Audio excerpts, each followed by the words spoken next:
See, in all honesty, for criticism, we weren't prepared because not because we thought it was perfect, but because we thought it wasn't going to reach people. We thought it was primarily in English. We thought it was about elite people. We thought we knew it doesn't cater to the majority of Pakistan's population, which is why we thought it just won't get to those people. It won't reach those people. Like, I was speaking to one of my closest friends the night before the first episode was supposed to premiere on YouTube. And I was telling her that if it reaches 5K views in its entire lifetime, I'd be happy because I'd know that a few thousand people actually watched it. But it exceeded that, and none of us really saw that coming. In all honesty, I think everybody that was making it was just making it for the love of the craft and to see. And for in terms of production itself, I think every day was something where we were learning something new. Like initially, there's this one day, for instance, we were working with Meher Bano, who's like one of the most experienced actors we had. Yeah. She's a delight to work with. But we only had one day to film her scenes for every episode. So every episode's last scene is basically a scene between Mustafa's character, which is Haris, and Meher Bano, who now, spoiler, is a hallucination. But the two of them come together and she's always in his room. So we had to shoot all of those scenes in one day, and we never had lighting. So we made the most of daylight, which is why most of our scenes are shot during the day.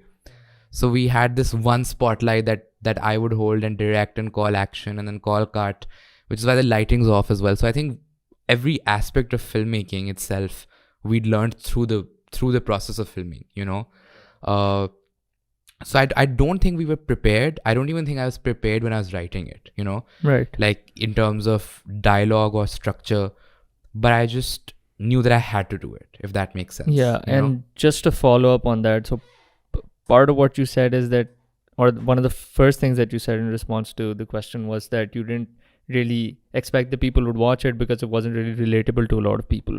But at the same time, as someone who produces art, partly you do it for yourself, but partly you do it because people can watch it and it's out there accessible and people can enjoy it and everything. What did you aim to get across with this show? Even for the few people that you did think would watch it, and why didn't you basically my question is, were you okay with it not being accessible to like most of Pakistan and only to a few people?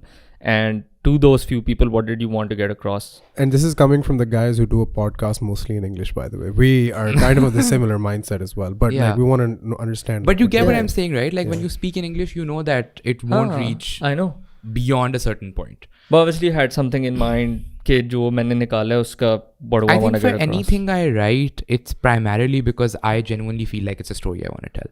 Like one of my next projects is in Punjabi. Great. Which is a huge departure from where Midsummer is. Yeah. And I've co-written that with my Puppo, who's a full-blown Lahori, Right. Love like it. just on a side note, because it's a story that I feel very passionately about now, Yeah. And at that time, Midsummer, I felt very passionately about. I think my high school was a very overwhelming experience, as it is for a lot of people.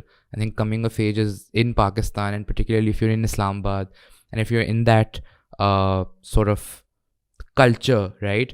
Because at the end of the day, Islamabad is literally a city that is it's a result of deforestation, Yeah. right? So it doesn't date back centuries the way that Lahore does, or even Karachi, where Karachi is like this